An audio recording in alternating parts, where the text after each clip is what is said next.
శ్రీమాత్రే నమః. వైశాఖ పురాణం 23వ అధ్యాయం. కిరాతుని పూర్వజన్మ. నారదుడు అంబరీషునితో వైశాఖ మహిమను ఇట్లా వివరించుచున్నాడు. శృతదేవుడు శృతకీర్త మహారాజుకు శంఖ కిరాతుల వృత్తాంతమును వివరించెను. కిరాతుడు శంఖువుతో ఇట్లా అనెను: మహాముని, దుష్టుడగు నేను పాపినైనను నీ చేత అనుగ్రహింపబడితిని. మహాత్ములు సజ్జనులు సహజముగా దయాస్వభావులు కదా. నీచమైన కిరాతకులమున పుట్టిన పాపినగు నేను ఇక్కడ నాకిలాంటి పుణ్యాసక్తి గల బుద్ధి కలుగుట ఏమిటి? ఇట్టి ఆశ్చర్య పరిణామములకు మహాత్ములగు మీ అనుగ్రహమే కారణమని అనుకుంటున్నాను. సజ్జనులను పాపములకు కలిగించు హింసాబుద్ధి నాకు మరలా కలగకుండా చూడుము. సజ్జనులతోడు సాంగత్యము దుఃఖమునకు కలిగించదు కదా. ఉత్తముడా, నేను నీకు శిష్యుడైతిని. నన్ను నీ దయకు పాత్రుడిని చేయి అని అనుగ్రహింపుము. నాయందు దయను చూపుము. జ్ఞాని, పాపములను పోగొట్టి మంచి మాటలు చెప్పి నాకు తెలివిని కలిగించుము. సంసార సముద్రమును జీవులు తరింతురు కదా. సమచిత్తులు భూతదయ కలిగినవారు సజ్జనులకు హీనుడు ఉత్తముడు తనవాడు పరవాడు అనే భేదం ఉండదు కదా. ఏకాగ్రతతో చిత్తశుద్ధిని పొందుటకై అడిగిన వారు పాపాత్ములైనను దుష్టులైనను చెప్తారు కదా. గంగానది జీవుల పాపాలను పోగొట్టే స్వభావం కలిగినది. అట్లే సజ్జనులు మందబుద్ధులను తరింపజేయు స్వభావం కలవారు కదా. దయాశాలి సజ్జనుడా, నాకు జ్ఞానమును కలిగించుటకు సందేహింపకుము.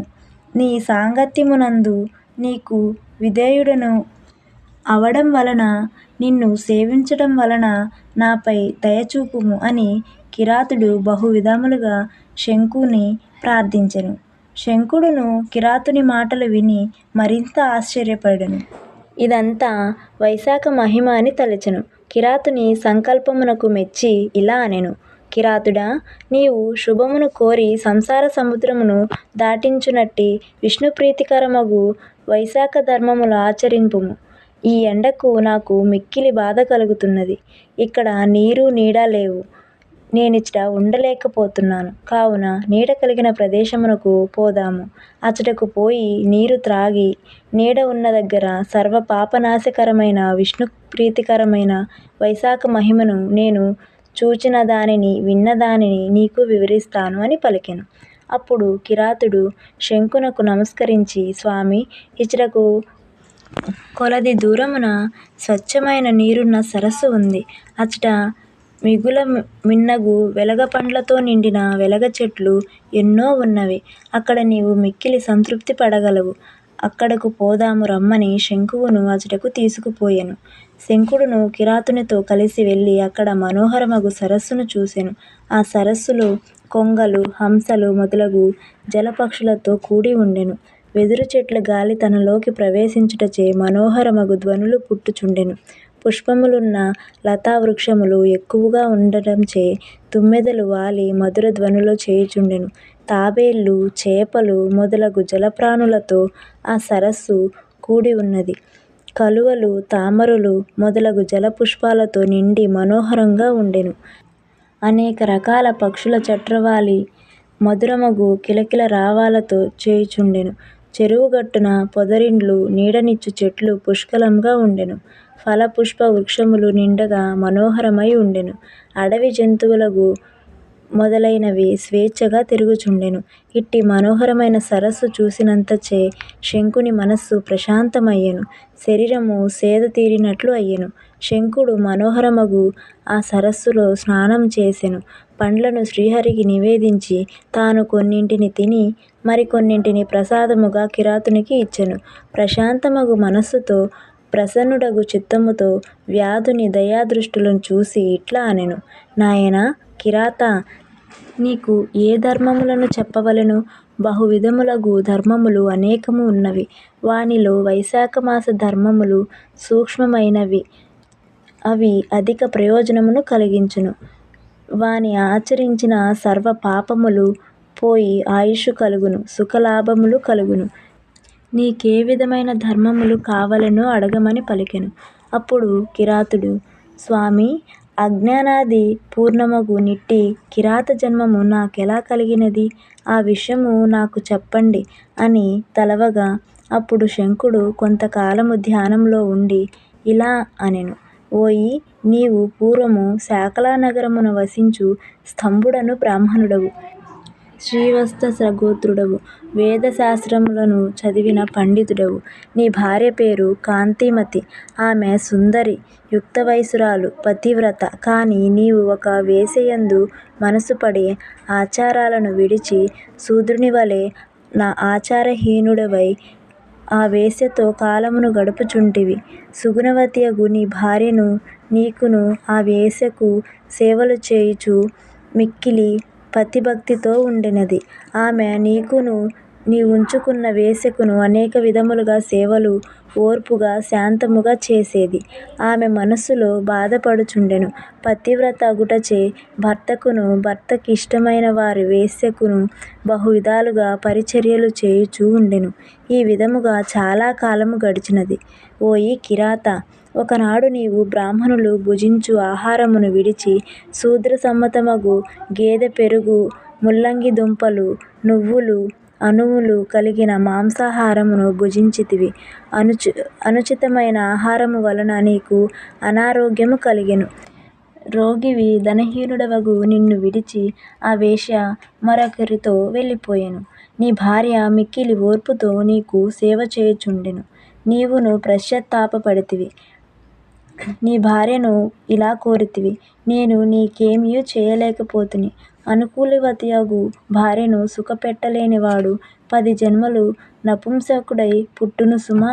నీవంటి పతివ్రతను అవమానించినందుకు నేను చాలా నీచ జన్మలు ఎత్తుదును అని అనేక విధములుగా ఆమెతో పలికెను. ఆమెను, నాథా, నీవు దైన్యము వహించుకొనుము. చేసిన దానికి సిగ్గుపడవద్దు. నాకు మీపై కోపము లేదు. పూర్వజన్మలోని పాపములు బహువిధములుగా బాధించును. వానిని సహించు వారు ఉత్తములు.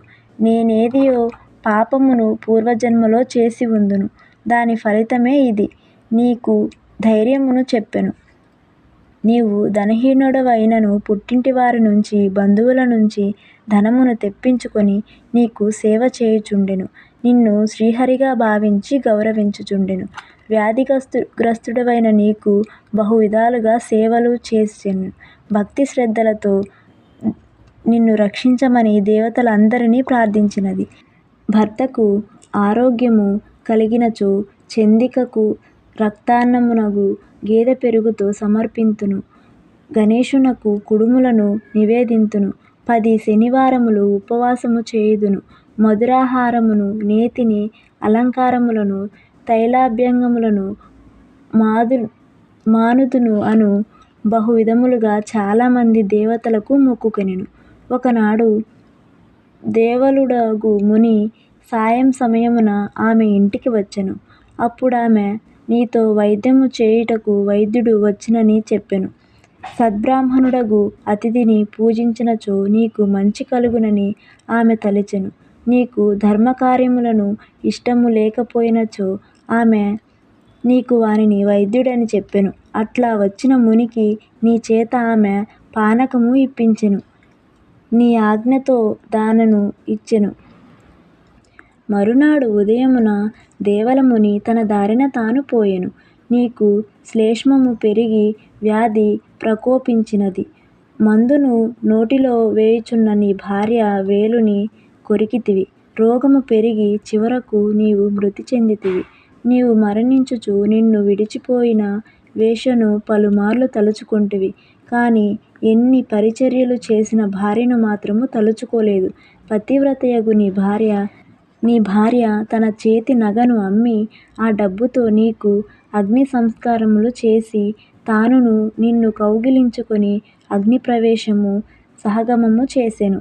నీతో సహగమము చేసిన నీ భార్య పతివ్రత అగుటచే విష్ణులోకమును చేరెను. ఆమె వైశాఖమున దేవలగు ముని పానకము ఇచ్చుట వలన, దేవలుని పాదములను కడుగుట వలన ఆమెకు శ్రీహరి సాన్నిధ్యము కలిగినది. నీవు మరణ సమయమున నీచురాలగు వేషను తలుచుకొనుటచే క్రూరమగు కిరాత జన్మమును ఎత్తితివి. వైశాఖమున దేవలముని వైద్యుడగు అనుకొని పానకము ఇవ్వటం వలన ఇప్పుడు నన్ను వైశాఖ ధర్మములు అడగాలి అనే మంచి బుద్ధి కలిగినది. దేవలుని పాదములు కడిగిన నీటిని శిరస్సున చల్లుకొనుటచే నీకు నాతో ఈ విధముగా సాంగత్యము చేయు అవకాశము కలిగినది. కిరాత, నీ పూర్వజన్మ విషయమును నేను దివ్యదృష్టితో తెలుసుకొంటిని. ప్రతి సంవత్సరము నేను వైశాఖ వ్రత ఆచరించటం వలన కలిగినది. నీకింకను ఏమి తెలుసుకోవాలని ఉన్నదో దానిని చెప్పెదను అని శంఖుడు కిరాతునితో పలికెను అని శృతదేవుడు శృతకీర్తి మహారాజుకు చెప్పెను. ఈ కథ నారదుడు అంబరీషునకు చెప్పెను. వైశాఖ పురాణం 23వ అధ్యాయం సంపూర్ణం. శ్రీమాత్రే నమః.